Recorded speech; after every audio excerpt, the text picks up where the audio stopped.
안녕하세요. 예수님의 제자 시미스입니다.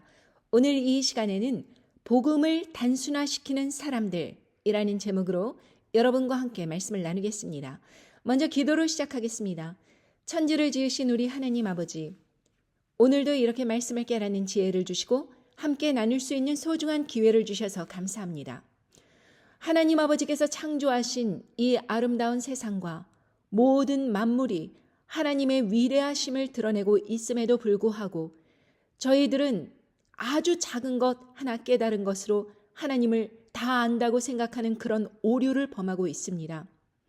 하나님의 위대하심과 그 광활하심과 그 능력이 무궁무진하심을 영광 돌리지 못하고 다른 사람들의 지식을 폄훼하고 지혜를 능욕하고 하는 일에 앞장서는 사람들에 대해서 하나님 아버지께서 그 교만을 꺾어주시고 하나님 아버지 앞에 무릎 꿇고 겸손한 자세로 나올 수 있는 그러한 사람들이 될 수 있기를 간절히 바랍니다. 이 모든 말씀 우리 주 예수 그리스도 이름 받들어 간절히 기도드리옵나이다. 아멘. 고등학교 시절에 이제 친구들이 여럿이 이야기를 나누고 있었습니다. 자기가 읽은 책에 대해서 이야기를 하는데 저도 어린 시절부터 많은 책을 읽었던지라 그래도 꽤 많이 책을 읽었다고 생각하고 있었는데 한 친구는 그 중에서 제목, 그거 이 저자 아니야? 그리고 줄거리를 말하면서 너무나도 해박한 것입니다. 그래서 제가 깜짝 놀라서 아니 너는 어떻게 그렇게 아는 게 많니? 그 많은 책을 언제 그렇게 다 읽었니? 그랬더니 이 친구가 비밀을 말해줬어요. 자기가 심심하면 책방에 간다고 한 겁니다. 그리고 신간서적이나 베스트셀러 그리고 고전이라든지 이런 것 중에서 책을 뽑아 들고 책 제목, 저자, 줄거리 그거를 딱 적어서 자기가 기억한다는 것입니다. 그리고 여기저기 가면 다 아는 척을 하는 거예요. 그러니까 그 책을 읽어본 적도 없이 그냥 몇 개만 가지고 다 아는 척을 하는 것입니다. 그래서 제가 깜짝 놀라서 아니 그러면은 사람들이 그 책에 대해서 자세한 걸 물어보면 어떡하니? 그러면은 그 친구가 대답하기를 야 그러면은 잘 생각 안 난다 그러고 잊어버렸다 그러고 그러면 되는 거지. 나는 일단 그 책 제목, 저자, 줄거리 알면 다 아는 거 아니야? 이러는 것입니다. 그때 참 우스웠던 기억이 있습니다. 저 친구는 뭘 깊이 아는 게 없고 저렇게 그냥 사탕 발림식으로 살짝 아는데도 사람들 앞에서 저렇게 잘난 척을 하면서 많은 이야기를 할 수 있구나. 제가 그걸 깨달았습니다. 여러분 이것은 여담이지만 수학 선생님 한 분 중에서도 좀 그런 비슷한 분이 있었습니다. 그분은 미분, 적분 이런 거를 가르칠 때 아주 기초적인 것을 딱 가르쳐 줍니다. 그리고서는 이제 수업이 시작하면은 혼자서 별 얘기도 안 해요. 칠판에 혼자서 막 뭘 쓰는 것입니다. 그리고 왜 그런 공식을 적용했는지 거기에 대한 일절 설명도 없는 거예요.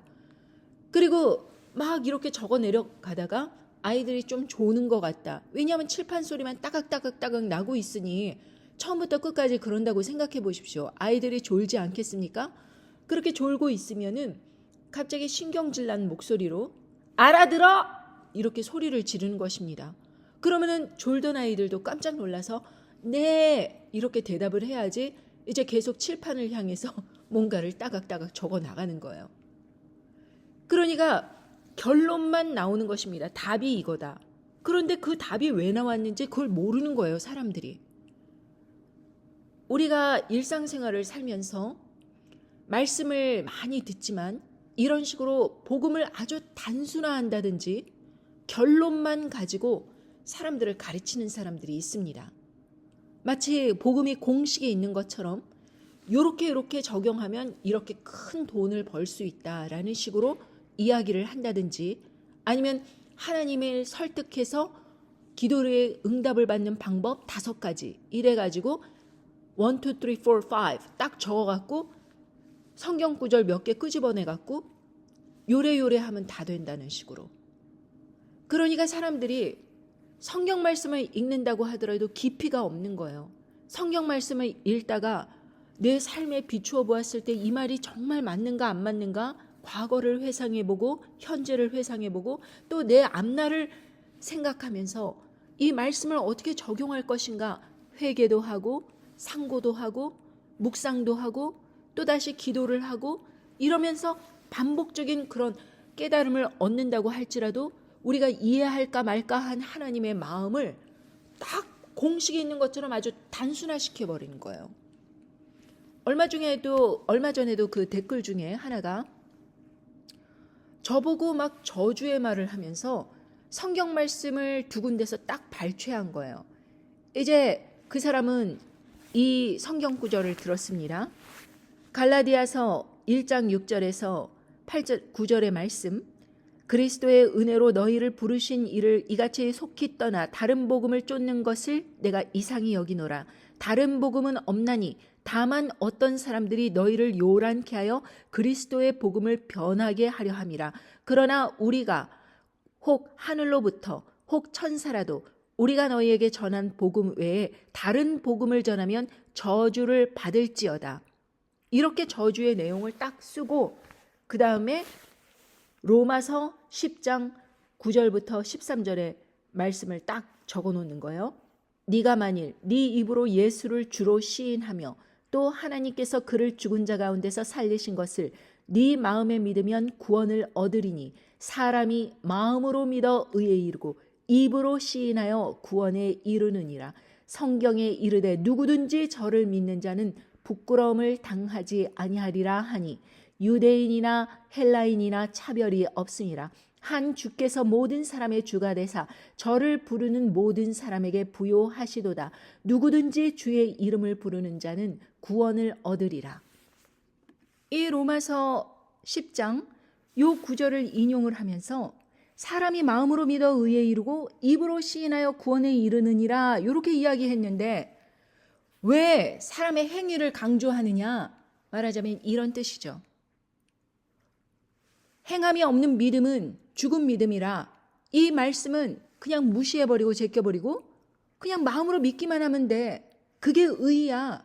그리고 입으로 시인하면 됐지. 예수님 나의 주다 시인하면 됐지. 누가 그런 사람을 지옥 보낼 수 있겠느냐. 왜 그런 사람에게 화가 임한다고 하느냐. 왜 그렇게 열심히 교회 생활하고 11조 내고 이런 사람들에게 무슨 하나님의 심판이 임한다고 하느냐. 그런 거 다 거짓말이지. 이런 식으로 성경 구절을 들어서 저를 공격하는 것입니다. 참 가지가지다라는 생각을 합니다. 어떤 그 부흥회 목사가 부름을 받았어요. 그래서 이제 이민교회에 와서 말씀을 전하는데 예수님을 믿으면은 지옥에서 천국으로 죽음에서 생명으로 이러고 이야기를 하면서 마치 고무줄을 하듯이 팔짝팔짝 뛰면서 이쪽 갔다 저쪽 갔다 이러고 있는 것입니다. 아니 여러분 그거 누가 모릅니까? 뭐 유치원 아이들이 앞에 놓고 이야기하는 거예요? 사람들이 인생을 살다 보면 도무지 해결할 수 없는 어려운 시기, 도무지 하나님 아버지의 뜻이 어디에 있을까? 내가 어디로 가야 될까? 무엇을 해야 될까? 어느 방향으로 나가야 될까? 하다못해 공공한 자에게 어떤 말로 위로를 해줘야 될까? 이 모든 것들이 하나님 아버지의 이 성경 말씀 지혜에서 나오는 것인데 이거 다 무시해버리는 거예요. 예수님만 믿으면 죽음에서 부활로, 죽음에서 생명으로 이러면서 팔짝팔짝 뛰어다니면서 설명을 하고 있는 거예요. 그러니까 요 한 구절 사람이 마음으로 믿어 의에 이르고 입으로 시인하여 구원에 이르느니라. 13절에 보면 누구든지 주의 이름을 부르는 자는 구원을 얻으리라. 그러니까 이 말씀의 근거에서 보면 예수님 오시옵소서 이런 사람은 다 구원받아야 돼요. 그 사람들이 신천지인지 어디 뭐 마가의 다락방인지 뭐 JMS인지 하나님의 교회인지 뭐 뭔가 이단이라고 하더라도 예수여 오시옵소서 이러면은 그 사람은 말씀의 근거에서 볼 때 누구든지 주의 이름을 부르는 자는 구원을 얻으리라. 이 말씀이 적용이 된다 이겁니다. 그러니까 이런 사람은 말하자면은 심판 없다. 다른 복음은 저주를 받을 것이다. 이 심판이 온다. 이런 말씀은 다른 복음이다. 이러고 담대하게 하나님의 모든 말씀들을 거부해 버리는 거예요. 여러분, 하나님 아버지의 말씀의 비중이 이 로마서 10장 13절에 다 그것으로 해결된다면 못하러 이 두꺼운 66권의 책을 주셨겠습니까? 안 그렇습니까? 하나님 아버지께서 우리의 마음가짐이 예수님을 믿는다 하는 그 기준이 사람들이 생각하는 기준하고 하나님께서 생각하시는 기준하고 틀리다고 말씀드리지 않았습니까? 예수님께서 말씀하셨습니다. 누구든지 죽고자 하는 자는 살고 살고자 하는 자는 죽으리라. 내 목숨 버려야지 믿음 얻는 거예요. 그런 사람들이 마음으로 믿는 거예요. 그런데 이 믿음을 갖는다는 것을 말만 종알종알하면 다 되는 걸로 알고 있어요. 그리고 또 요즘 교회 목사들이 한 번 구원은 영원한 구원이다 이렇게 이야기하지 않습니까? 참 이런 것도 문제인데 이렇게 예수님 믿습니다 이러고서 온갖 나쁜 짓, 온갖 악한 짓, 하나님 마음을 근심시켜드리고 아내를 괴롭히고 이런 사람들도 구원을 받는다라고 이야기하는 거예요. 그래서 교회 안에서 온갖 들려지는 하나님 마음을 괴롭혀드리는 그 여러 가지 거짓 예언들 말씀 때문에 우리는 환난전에 휴거된다. 우리는 하나님의 사랑을 받으니까 모두 여기 있는 사람들 천국 간다. 이런 식으로 그렇게 하나님의 말씀을 제대로 가르치지 않는 그런 사람들 때문에 말라기에서는 1장 10절에 뭐라고 말씀하시냐면 만군의 여호와가 이르노라 너희가 내 단위에 헛되이 불사르지 못하게 하기 위하여 너희 중에 성전문을 닫을 자가 있었으면 좋겠도다. 내가 너희를 기뻐하지 아니하며 너희 손으로 드리는 것을 받지도 아니하리라. 자, 여호와의 제단 앞에 모여든 이 사람들이 믿음이 있는 사람들입니까? 없는 사람들입니까? 자기들은 생각하기에 자기들은 믿는다 이런 사람들이에요. 그러니까 성전에 모여서 자기들이 막 하나님을 예배한다 이러고 하고 있지만 하나님께서는 성전문을 닫을 자가 있었으면 좋겠도다. 내가 너희를 기뻐하지 아니하며 너희 손으로 드리는 것을 받지도 아니하리라. 11조 내고 헌금 내고 이러는데도 그 사람들의 삶이 점점 피폐해지는 거예요. 하나님께서 축복을 안 해주시니까. 그런데요 여러분, 뭐 부부생활 사이에서도 말라기에서 2장 13절에 보면은 너희가 이런 일도 행하나니 곧 눈물과 울음과 탄식으로 여호와의 단을 가리우게 하도다. 그러므로 여호와께서 다시는 너희의 헌물을 돌아보지 아니하시며 그것을 너희 손에서 기꺼이 받지도 아니하시거늘 너희는 이르기를 어찌미니까 하는도다.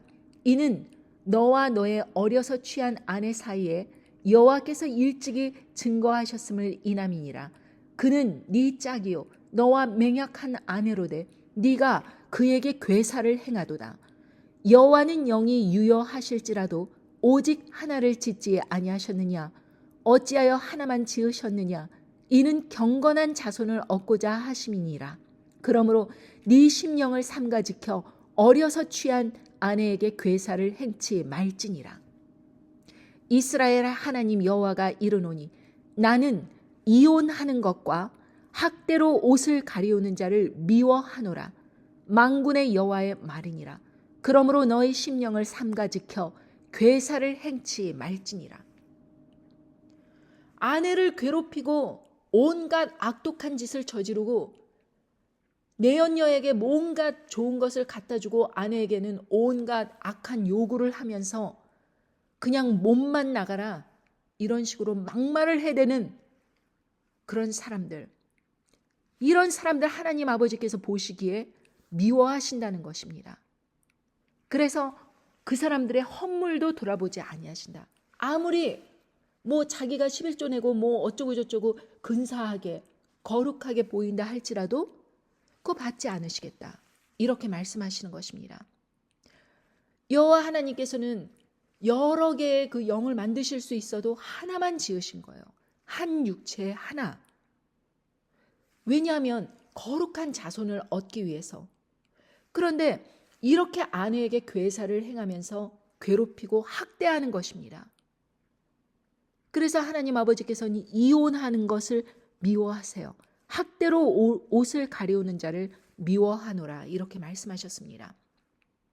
이런 모든 것 다 제껴두고 그냥 여러분 예수 그리스도 믿으면 천국 갑니다.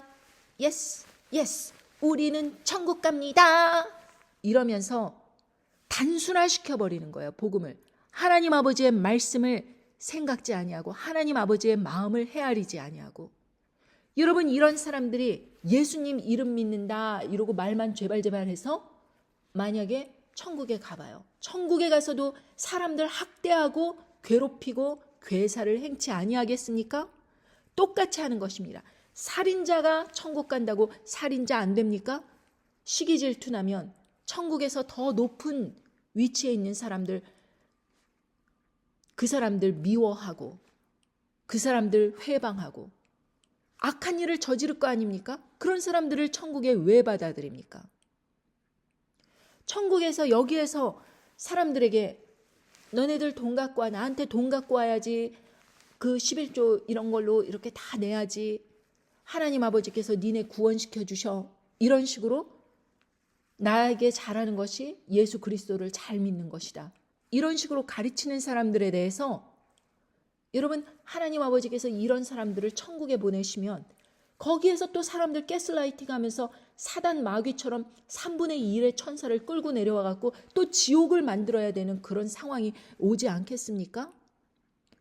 그러니까 하나님 아버지께서는 성령 충만한 사람들만 천국에 들이시는 것입니다. 이 13절에 누구든지 주의 이름을 부르는 자는 구원을 얻으리라, 이 말씀이 어떤 말씀과 연결이 되냐 하면 요엘에 보면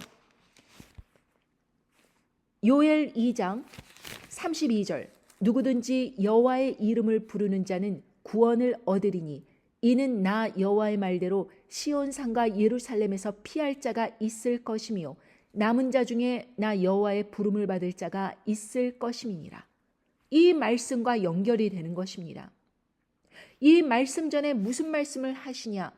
그때 내가 또 내 신으로 남종과 여종에게 부어줄 것이며 내가 이적을 하늘과 땅에 베풀리니 곧 피와 불과 연기 기둥이라. 여호와의 크고 두려운 날이 이르기 전에 해가 어두워지고 달이 핏빛같이 변하려니와 누구든지 여호와의 이름을 부르는 자는 구원을 얻으리니 이는 나 여호와의 말대로 시온산과 예루살렘에서 피할 자가 있을 것이며.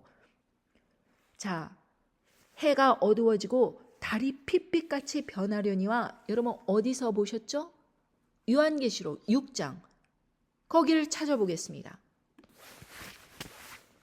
요한계시록 6장 12절, 내가 보니 여섯째 인을 떼실 때 큰 지진이 나며 해가 총담같이 검어지고 온 달이 피같이 되며 하늘의 별들이 무화과 나무가 대풍에 흔들려 선 과실이 떨어지는 것 같이 이 땅에 떨어지며 하늘은 종이축이 말리는 것 같이 떠나가고 각 산과 섬이 제자리에서 옮기움에 땅의 임금들과 왕족들과 장군들과 부자들과 강한 자들과 각종과 자주자가 굴과 산 바위 틈에 숨어 산과 바위에게 이르되 우리 위에 떨어져 보좌에 앉으시니에 낮에서와 어린 양의 진노에서 우리를 가리우라. 그들의 진노의 큰 날이 이르렀으니 누가 능히 서리요. 요한계시록의 말씀이 이루어지면서 이렇게 해가 검어지고 총담같이 검어지고 달이 피같이 될 때, 여섯째 인이 떨어질 때, 이런 사건이 누구든지 여호와의 이름을 부르는 자는 구원을 얻는다, 이렇게 말씀하시는 것입니다. 그런데 여러분도 아시다시피 이 여섯째 인은 두 번째 인의 그 전쟁, 세 번째 인의 기근, 그리고 네 번째 인의 전 세계의 땅 4분의 1이 죽음에 이르는 그 일이 있고 나서 여섯째 인이 이루어지는 것입니다. 다섯째 인을 보시면 다섯째 인을 떼실 때 6장 9절입니다. 다섯째 인을 떼실 때 내가 보니 하나님의 말씀과 저희의 가진 증거를 인하여 죽임을 당한 영혼들이 제단 아래 있어 큰 소리로 불러가로되 거룩하고 참되신 대주제여 땅에 거하는 자들을 심판하여 우리 피를 신원하여 주지 아니하시기를 어느 때까지 하시려나이까 하니 각각 저희에게 흰 두루마리를 주시며 가라사대 아직 잠시 동안 쉬되 저희 동무종들과 형제들도 자기처럼 죽임을 받아 그 수가 차기까지 하라 하시더라. 여러분, 두 증인이 죽으면서 이제 마지막 납할 때 두 증인이 죽으면서 3일 반 만에 부활을 하면서 그때 이리로 올라오라 하면서 두 증인이 올라갈 때 많은 사람들이 부활을 합니다. 영원히 죽지 않는 그 몸으로 부활을 합니다. 그래서 이 다섯 번째 인에서는 그때까지 쉬라, 흰 두루마리를 주시며 가라사대 아직 잠시 동안 쉬되 저희 동물 종들과 형제들도 자기처럼 죽임을 받아 그 수가 차기까지 하라. 순교가 일어나야 되는 거예요. 그러니까 네 번째 인에서 짐승 정권 들어서면서 다섯 번째 인에서 순교가 일어나고 그러한 와중에서도 끝까지 믿음을 잃지 않고 지키는 그 사람들이 해가 총당같이 검어지고 달이 핏빛같이 될 때 주의 이름을 부르는 자들. 여러분, 그 사람들은 짐승의 우상에게 경배하지 않았겠죠? 그리고 짐승의 표를 받지 않았겠죠? 순교를 당했겠죠? 큰 환난을 겪었겠지요? 그럼에도 불구하고 믿음의 지혜가 충만하여서 끝까지 인내하고 남은 사람들, 그 사람들을 말씀하시는 것입니다. 입만 나불거리면서 주의 이름 불렀다고 그 사람들이 되는 게 아니고 시험하는 돌을 시온산에 두셨다고 하시잖아요. 예수 그리스도를 진정으로 믿는지 안 믿는지 이 마지막 때에 하나님 아버지께서 이미 첫 번째 인은 떨어졌어요. 2021년도에 음료의 복술이 사람들의 몸에 주입이 되면서 그때서부터 하나님의 이제 진노가, 본격적인 진노가 이 세상 사람들 가운데 진행이 되고 있는 것입니다. 그리고 나서 경제가 폭락하고 이제 대공황이 찾아오면서 갑자기 이르른 그 어려움 속에서 사람들이 밀란이 일어나고 많은 사람들이 약탈과 서로가 서로를 죽이는 그러한 아비규환 속에서 핵전쟁이 일어나면서 음녀 바벨론 세력이 순식간에 몰살이 되는 것입니다. 그리고 전 세계를 제압하면서 식량 공급을 한다 이러면서 올라오는 짐승 정권이 사람들에게 요구하죠. 짐승의 우상에게 경배해라. 죽었다가 살아난 그 첫 번째 짐승의 이미지를 만들어서 우상에게 경배해라. 그리고 이 짐승의 표를 받지 않으면 매매를 못할 것이다. 여러분, 이 매매에 대해서 어떻게 이런 일이 일어났을까? 각 나라의 화폐가 다르고 그런데 이 표를 받지 않으면 어떻게 매매가 할 수 없는 그런 시대가 올까? 이것에 대해서 되게 궁금해하시는 분들이 있는데 여러분, 이거는 불가능한 현실이 아닙니다. 지금 비트코인이 밀리언까지 간다는 그런 막 말들도 퍼뜨리면서 사람들에게 전부 비트코인을 사라고 그렇게 하면서 전 세계 사람들에게 비트코인 사야지 니네가 부자가 된다 이런 식으로 선전을 하고 있어요. 자, 그런데 비트코인이 무엇입니까? 왜 그 비트코인이 사람들에게 그렇게 각광을 받게 되는 것이죠? 이것은 블록체인 시스템입니다. 은행도 해킹을 할 수 있어요.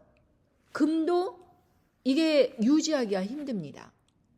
그런데 자산을 보유하고 싶다는 이 사람들의 욕망, 내 자산이 누군가 훔쳐가지 않고 영원히 지속할 수 있는, 영원히 증가될 수 있는 그런 자산이 무엇이 있을까 해갖고 일정한 수량, 이것은 지금 나와 있는 이 통화처럼 마음껏 이렇게 찍어낼 수 있는 돈이 아니에요.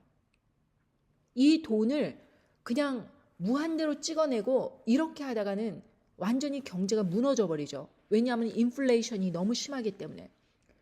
여러분, 대표적인 예로 독일이 얼마나 그 2차 대전 때 경제적으로 부흥을 했습니까?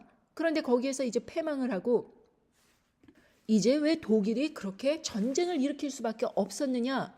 이것에 대해서 독일이 1차 대전이 끝나면서 이제 배상금을 물어야 되는 거예요. 국가적인 배상금. 그러니까 이거를 감당할 능력이 안 되는 거예요. 그러니까 정부에서 돈을 막 찍어낸 거예요. 그러니까 달걀 하나가 그냥 뭐 하나를 살라 그러면 뭐 리어가로 돈 지폐를 끌고 가야 되는 그런 상황이 온 거예요. 너무나 하이퍼 인플레이션이 된 것입니다. 그래가지고 이 돈이 기능을 못 하는 거예요. 그래갖고 그 당시에 돈으로 그 차라리 벽지를 사서 바르는 것보다 돈으로 벽지 대신에 이렇게 붙이는 게 낫겠다. 그런 말까지 나올 정도로 이 돈의 화폐 가치가 무가치해진 것입니다. 그러니까 그거를 잘 조절을 해야 되는 거예요. 너무 많이 찍어내면은 경제가 위험해집니다. 그러나 이거를 안 찍어내면 돈이 시중에 돌지 않아서 경제가 나빠져요. 그럼 사람들이 서로 그냥 저축만 하지 돈을 안 쓰니까 경제가 좀 부흥되기 위해서 시장의 돈의 그 유동성을 추구하기 위해서 돈을 찍어냅니다. 그것을 긴축통화기금 그 IMF나 아니면은 그런 페드에서 이제 컨트롤을 하는 것이죠. 그런데 여러분, 그런다고 할지라도 이 달러를 사서 이것이 완전하게 이 정확한 이 금액이 보존된다는 보장이 없는 거잖아요. 그러니까 궁리를 한 거예요. 어떻게 하면 금처럼 일정한 수량의 누구도 해킹을 할 수 없는 그런 시스템을 만든다면 이거는 꿩과 알을 한꺼번에 얻는 거 아니겠느냐. 그래서 나온 것이 블록체인으로 나온 가상화폐 비트코인입니다. 여러 가지 그 코인들이 나오죠. 그러나 그거는 상품성이 없는 거예요. 사람들이 누구나 인정할 만한 그런 곳에 자기의 자산을 불리고 싶어 하는 것입니다. 그 비트코인이 이제 전 세계에 나왔을 때 처음에는 1불도 안 했어요. 제가 200불일 때 교회에 같이 다니는 여성들에게 이거 같이 사둡시다. 아니 제가 그때 당시에 참 이상했던 것 같아요. 아니 살려면 나 혼자 살 것이지 왜 사람들에게 반응을 보고 그 사람들과 같이 사자고 했는지 이해를 할 수 없겠지만 저는 이 비트코인이 앞으로 크게 증가할 것이라는 것을 사람들에게 알렸어요. 그러나 지금 생각해 보니 그는 사단의 전략에 말려드는 그런 것에 제가 처하게 되는 것입니다. 저는 주위 사람들에게 엔비디아가 크게 올라갈 것이다. 그리고 그 가상화폐를 가능케 하는 그 블록체인 시스템인 스퀘어 같은 거, 그리고 또 테슬라라든지 이런 모든 것들이 주가가 많이 오를 것이다. 이렇게 사람들에게 가르쳐 주긴 했는데 저는 사지 않았어요. 왜? 제가 사단의 그 전략을 알고선도 사단의 회사에 제가 투자를 한다면 하나님 말씀을 제대로 쫓는 것입니까? 저는 제 믿음이 먼저예요. 그러니까 저는 그런 사람들에게 투자할 수 없다. 이것이죠. 그러니까 저는 제 믿음대로 경제는 폭망한다에 돈을 건 것입니다. 감당할 수 있을 정도의 돈만. 그것이 지로가 된다고 하더라도 저는 신경 안 씁니다. 왜? 그것은 제 믿음에 기반한 것이기 때문에 그렇습니다. 사람들이 이 돌아가는 시절을 알지 못하면 엉뚱한 짓을 하는 거예요. 그래서 자 보십시오. 비트코인으로 돌아왔습니다. 전 세계 사람들이 이거 사두면 돈 된다 해가지고 이젠 너나 나나 할 것 없이 조금이라도 다 비트코인에 올인을 하게 되면 그것이 아주 전략적으로 미국 국채와 딱 연동을 시켜버리면 미국은 그 국채를 팔려고 애를 쓸 필요 없어요. 그냥 저절로 국채가 발행이 되는 것이고 그렇게 된다면 미국 경제에 돈을 찍어낼 수 있는 그런 권한이 생기는 것이니까 그 국채를 사람들이 사준다면 달러의 그 위상이 올라가는 거 아니겠습니까? 자, 그렇다면 비트코인이 최고점에 올랐어요. 그리고 달러도 최고점으로 올라갔습니다. 그렇다면 만약에 적그리스도가 첫 번째 짐승과 두 번째 짐승이 누군지 여러분들 아시죠? 그 사단 괴계에 있는 그 사람들이 이제 음녀 바벨론을 전 세계 정치와 경제를 장악하고 있는 이 음녀 바벨론 세력을 약화시키기 위해서는 한꺼번에 이 시스템을 붕괴시켜 버려야 됩니다. 그래야지 그들의 부가 그렇게 무너지게 되면 그들이 다룰 수 있는 사람들의 부가 완전히 패닉 상태에 오기 때문에 자기들끼리 내분이 일어나는 것이죠. 첫 번째 짐승과 두 번째 짐승은 경고합니다.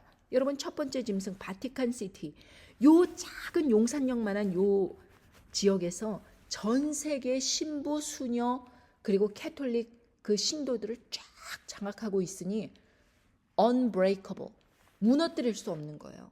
이 사람들은 돈 때문에 좌우되는 사람들이 아니라 그 믿음, 그 신앙, 그거에 결속력이 있는 사람들입니다. 그런데 이 음녀 바벨론 세력은 돈으로 연동이 된 사람들이에요. 돈과 권력으로 촘촘히 관계를 쌓아온 사람들입니다. 그러니 돈이 무너지면 이 사람들은 패닉 상태가 될 수밖에 없는 것이죠. 그럼 그때를 타서 이제 핵폭탄을 요지에 투여해버리면 게임 오버. 돈, 권력, 그리고 군사력, 그 핵심 요지 다 불바다가 돼버리면 그때서부터는 짐승 정권이 우뚝 서면서 사람들을 장악할 수 있는 것입니다. 그게 네 번째 인에서 일어나는 거예요. 그리고 제일 먼저 하는 것이 짐승 우상 경배, 그리고 이 비트코인에서 CBDC로 바꾸면서 전 세계 인구에게 공통적으로 이 CBDC를 받아야 된다라고 이야기를 하는 것이죠. 그럼 이 CBDC를 사용하기 위해서는 그것에 로그인을 할 수 있는, 액세스 할 수 있는 그 시스템을 몸에 받아들여라. 왜 몸에 받아들이라고 하냐면 이게 이제는 이 돈이라는 것을 중앙 통제 시스템으로 하게 되는데 이것을 이 사람에게 주고 저 사람에게 주고 그리고 자기네들끼리 서로 비밀리에 서로 교환을 하게 되고 그러면 안 되는 거예요. 이 사람들은 한 사람 한 사람 다 통제를 해야 되는 거예요. 뭐 명분은 이렇겠죠. 음녀 바벨론 세력의 잔당을 색출한다. 혹은 뭐 범죄를 줄인다. 뭐 여러 가지 그런 이유가 있겠지만 아무튼지간에 경제도 무너지고 사람들이 그 핵전쟁으로 인해서 패닉 상태에 오고 그런 속에서 사람들이 분노와 좌절과 이런 것이 머리 끝까지 차 있는데 이것을 받아들이지 않으면 너네들이 식량 배급도 받을 수 없다. 이래버리면 사람들이 그것을 다 받는데 협조를 안 하는 사람들, 그 사람들이 온 세상 사람들이 다 미워하는 것입니다. 그때 주의 이름을 부르면서 끝까지 타협하지 않는 사람들이, 그 사람들이 구원을 얻는 것입니다. 그러니까 이렇게 복음을 단순화시키는 사람들은 예수 믿고 그러면은 믿음 가지면은 입으로 시인하면 구원 얻는다. 뭐 이런 식으로 하는데 상황이 틀린 거예요.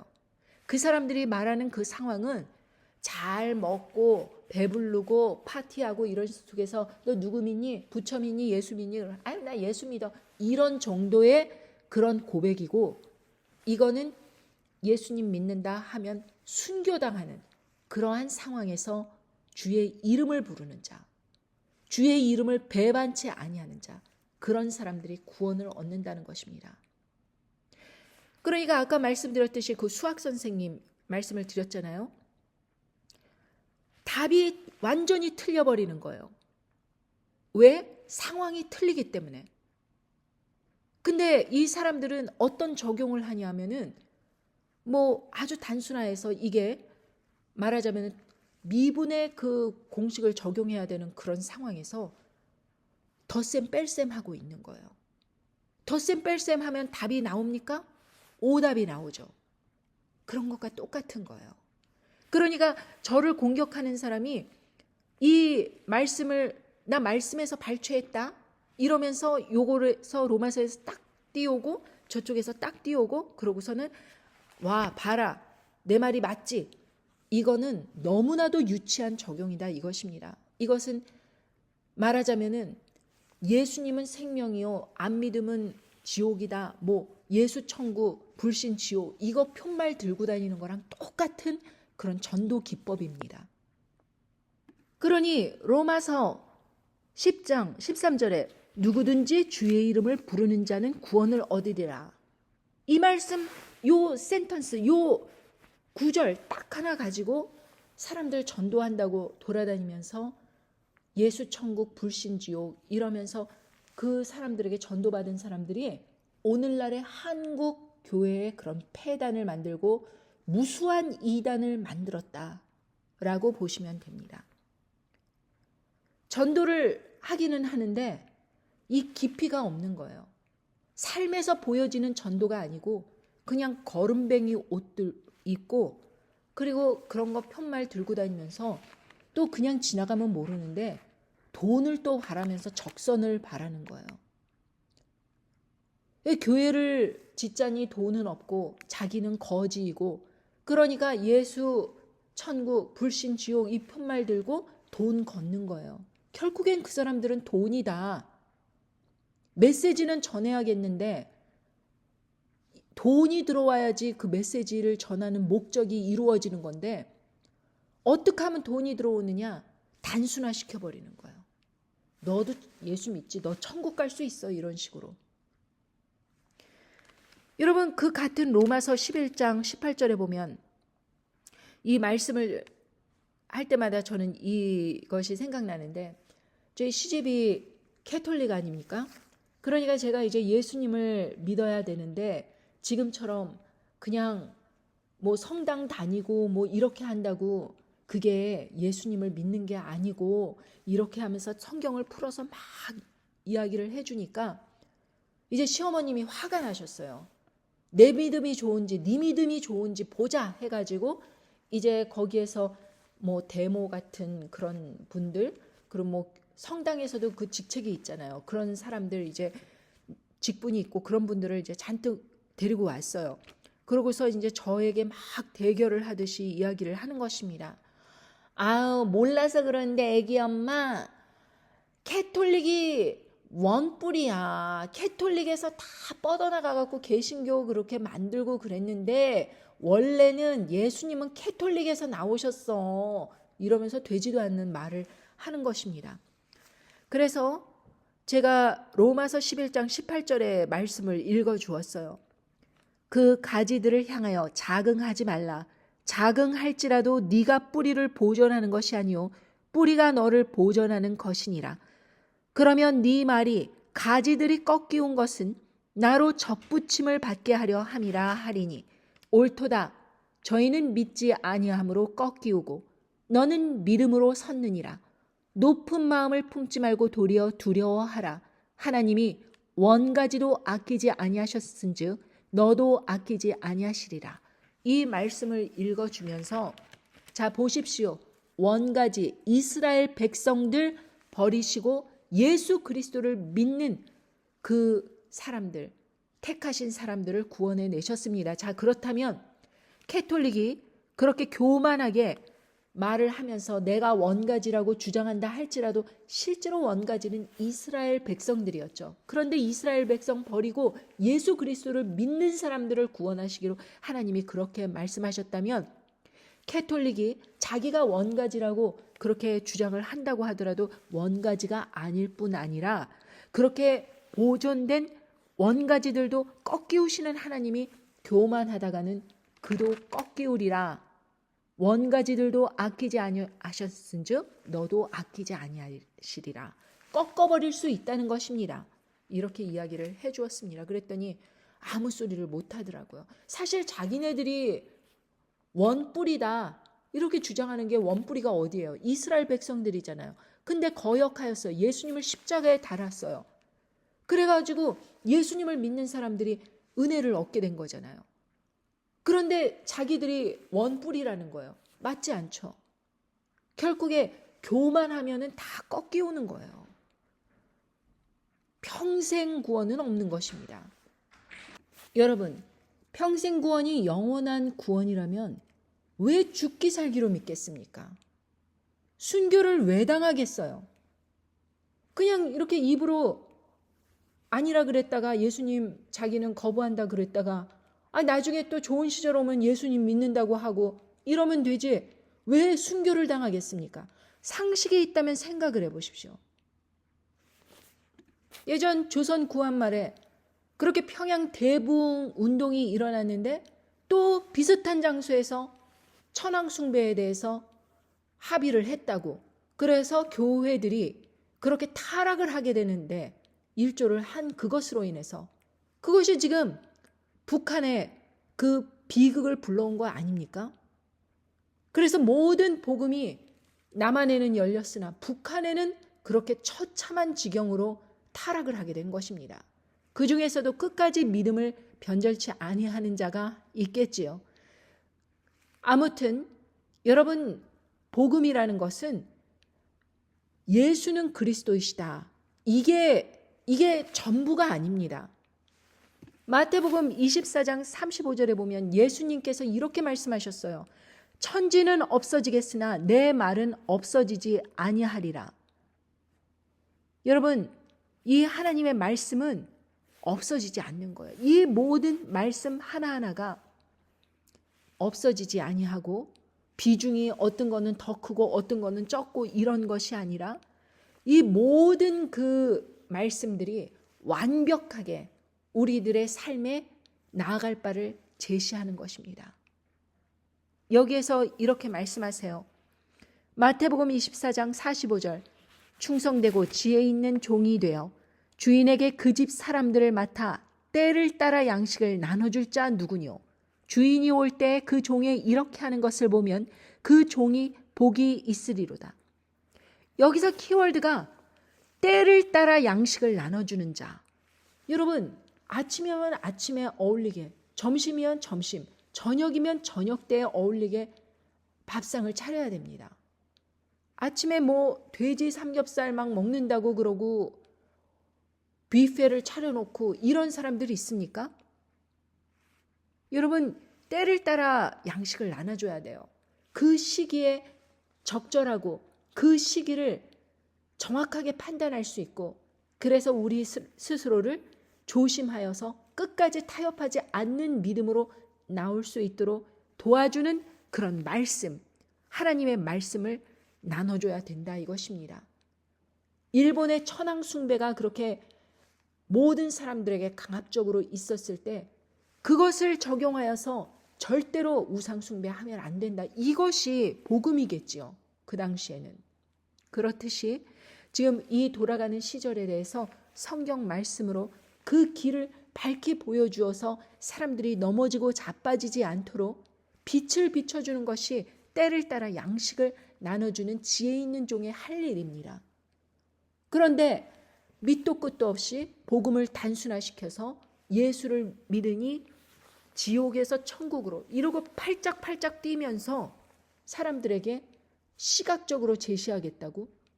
그리고 예배 끝 이래버리면 거기에서 무슨 레슨을 얻겠습니까? 근데 문제는 다음번에는 더 하나님 아버지의 말씀에 더 깊이 들어가서 우리가 어떤 시절이 될 것인가, 어떤 말씀을 주시는가, 이렇게 계속해서 모든 말씀의 그 뜻을 우리가 이해하고 준비하고 하는 데 있어야 될 텐데 계속해서 똑같이 이리 팔짝 저리 팔짝 뛰면서 복음 다 전했다고, 자기는 좋은 일을 하고 있는 것이라고. 여러분, 정말로 이 시대에 때를 따라 양식을 주지 아니하고 자기의 호주머니를 불리기 위해서 사람들이 듣기 좋아하는 축복의 메시지, 남 비판하지 말아라, 우리 서로 좋은 얘기만 하자, 이런 식으로 계속해서 사람들에게 입을 다물게 하고 눈을 감기게 하고 아무 소리 내지 마, 입 닥치세요, 이런 식으로 말씀을 전한다면 지금은 활발하게 알려야 될 때입니다. 이런 사람들이 바로 성령을 회방하는 사람들이다. 저는 그렇게 생각합니다. 지금은 밝히 하나님 아버지의 말씀이 그 심판이 이르기 전에 우리 모두가 입을 벌려 사람들을 준비시키고 내 스스로를 준비하고 이 모든 일에 있어서 나서야 될 때라 이것입니다. 근데 나서지 않고 가만히 있으면서 나는 잘하고 있다. 나는 예수님 시인했다. 이러고 착각하고 있다가는 그때가 이를 때 하나님의 보호를 받지 못한 거로 택하심을 얻지 못하고 각자의 갈 길로 가게 된다 이것입니다. 그럼 그 사람이 아무리 힘을 쓰고 애를 써도 갈 곳이 어디겠어요? 하나님 아버지께서 택하여 주셔야 그 사람이 구원을 받을 수 있는 것입니다. 끝까지 믿는 인내의 믿음으로 나올 수 있는 것입니다. 내가 노력한다고 되는 일이 아니에요. 그래서 내 목숨 버리고 예수님 생명을 내 안에 있을 때에 그 일이 가능한 것이지, 나의 의지로 나의 육신적인 강함으로 그 일을 이뤄내겠다? 결코 일어나지 않습니다. 그런 사람들은 결국 지게 됩니다. 여러분, 비옵시오 주사 때도 보십시오. 한국의 96%가 받아들였습니다. 목숨을 거는 것 같은 위험한 일도 아니었습니다. 그냥 직장 좀 위태위태해지고 어디 자유롭게 통행하는데 조금 제약이 있고, 그래도 사람들 그거 다 받아들이고 3차, 4차까지 접종을 해가면서 협조적으로 나왔습니다. 목회자들조차도. 그런데 여러분, 이거 받지 않으면 너 식량 배급도 끊기고 매매도 못하고 너는 죽게 된다. 너의 가족들 다 죽는다. 그러면은 어떻게 나올까요? 그 사람들이. 우리는 96%라고 알고 있지만 과연 70%, 80%만 받고 20, 30%가 끝까지 믿음을 지킬까요? 저는 그렇게 생각하지 않습니다. 목숨이 왔다 갔다 한다면 1%도 건지기 어려운 세상이 될 것이라 이것입니다. 마태복음 24장 44절에서부터 제가 이 상황을 쭉 읽어드리겠습니다. 이렇게 사람들에게 하나님 아버지의 말씀에 심판의 말씀을 전하지 아니하고 아무 일도 하지 아니하고 그냥 악하고 게으르고 그런 사람들의 받는 그 심판이 얼마나 비극적인가. 이러므로 너희도 예비하고 있으라. 생각지 않은 때에 인자가 오리라. 충성되고 지혜 있는 종이 되어 주인에게 그 집 사람들을 맡아 때를 따라 양식을 나눠줄 자가 누구뇨. 주인이 올 때 그 종이 이렇게 하는 것을 보면 그 종이 복이 있으리로다. 내가 진실로 너희에게 이르노니 주인이 그 모든 소유를 저에게 맡기리라. 만일 그 악한 종이 마음에 생각하기를 주인이 더디오리라 하여 동무들을 때리며 술 친구들로 더불어 먹고 마시게 되면 생각지 않은 날 알지 못하는 시간에 그 종의 주인이 이르러 엄히 때리고 외식하는 자의 받는 율에 처하리니 거기서 슬피 울며 이를 갈미 있으리라. 여러분, 여기에서 그 하나님 아버지의 뜻을 알고도 그냥 동무들 때리고 술 친구들로 더불어 먹고 마시고 이러면서 게으르게 아무것도 안 하고 생산적인 그런 일 하지 아니하고 사람들에게 심판의 말씀도 전하지 아니하고 그리고 계속해서 자기의 갈 길을 간 것입니다. 그런데 본인은 생각하기에 자기는 예수 그리스도를 믿는다 이러면서 고백하면서 살아왔어요. 교회에도 다닙니다. 그런데 그렇게 아무 일도 하지 않고 사람들을 괴롭히고 오히려 성령님을 회방하면서 복음을 전하는 사람들을 회방하고 그런 사람들을 어떻게 처벌하시느냐. 엄히 때리고 외식하는 자의 율례에 처하리니 거기서 슬피 울며 이를 갈미 있으리라. 왜 이를 갈까요? 자기는 구원받았다고 생각했어요. 자기는 잘하고 있다고 생각했어요. 세상 사람들 예수님 믿지 않지만 자기는 예수님 믿는다 이러면서 살았어요. 자기가 하나님 아버지의 종이다 이러면서 확신하면서 살았어요. 그런데 엄히 때리고 외식하는 자의 그런 사람들, 서기관, 바리새인 똑같은 사람들이라 너네들 그런 사람처럼 그렇게 대우하면서 쫓겨나는 것입니다. 그러니까 성 안에서 들어가지 못하고 쫓겨나고 그런 사람들은 이제 기회가 없는 거로 일을 가는 거예요. 너무 자기의 삶이 비참해지니까 자기가 꿈꾸던 소망대로, 말씀대로 입으로 시인하면 구원에 이른다, 이렇게 자기는 믿고 있었는데 쫓겨나는 거예요. 너 외식했다. 다른 데서 하나님 아버지의 말씀으로 양육을 받지 않고 다른 사람들의 말을 따라가면서 자기 자신을 준비하지 아니한 고로 너무 억울해서 슬퍼서 자기 인생이 이렇게 무너졌구나 울면서 일을 가는 거예요. 억울해서. 얼마나 억울하겠습니까? 자기는 구원받았다고 생각하고 그래도 열심히 교회 다니고 11조 내고 사람들과 예수님 얘기도 하고 교육도 받았다 그러고 그리고 나름대로 잘 살았다 했는데 너 서기관 바리새인 똑같이 외식한 사람이야. 이렇게 하나님 아버지께서 심판하시는 것입니다. 엄히 때리시는 거예요. 심판날에 보호도 받지 못하는 것입니다. 그래서 억울해하는 것이죠. 여러분, 우리가 착각하다가는 이렇게 실패하게 되고 그리고 쫓겨나게 되고, 여러분 그런 걸 원하세요? 그런 걸 원하지 않는다면 하나님 아버지 말씀에 순복하여 스스로를 준비하고 다른 사람들에게 비난과 핍박과 조롱을 받더라도 끝까지 전해야지요. 물러서지 말아야지요. 왜? 지금까지 이렇게 힘겹게 왔는데 하나님 아버지의 말씀을 끝까지 붙드는 인내의 믿음으로 죽기까지 충성해야지요. 그렇지 않습니까? 그것을 위해서 저는 여러분들에게 복음을 전한 것이고, 여러분들은 그렇게 복음을 단순화시켜서 자기 말 따르면 다 된 것이고 평생 구원이고 그러니까 니네들 노력할 필요 없다. 여러분, 저는 율법을 지키라는 것이 아닙니다. 여러분, 안식일을 지키라 이렇게 이야기했는데 주일 성소하라 이렇게 바꿔버렸어요. 그리고 예배를 드려야지, 주일날 교회를 와야지 구원을 얻는다. 이런 식으로 십계명에 그렇게 써 있다. 주일 성소가 어디 있습니까? 일하지 말라고 써 있습니다. 그런데 여러분, 그것도 제대로 지키지 못합니다. 교회 안에서 음식 해내고 얼마나 분주하게 일합니까?